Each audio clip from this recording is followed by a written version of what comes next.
I just want to just highlight a few things. I'm worried really about how much fuzzy thinking is going on in the world. Fuzzy thinking, people just not thinking straight.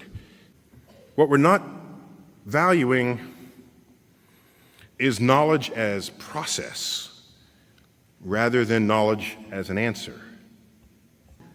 If you're an employer and two candidates come up looking for a job, and you're interviewing the two candidates, and you say, as for part of this interview, I just want to ask you, what's the height of the spire on this building that we're in?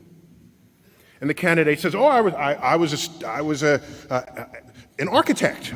I've majored in architecture for a while, and I memorized the heights of all the buildings on campus. I know the height of that spire is 150 feet. In fact, 155 feet tall. Okay, turns out that's the right answer. That's the right answer. And the person came up with it in seconds. That person goes away, the next candidate walks in.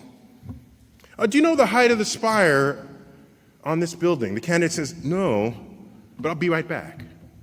Person runs outside, measures the length of the shadow of that spire on the ground, measures the length of her own shadow, ratios the height to the shadows, comes up with a number. Runs back inside, it's about 150 feet. Who are you going to hire?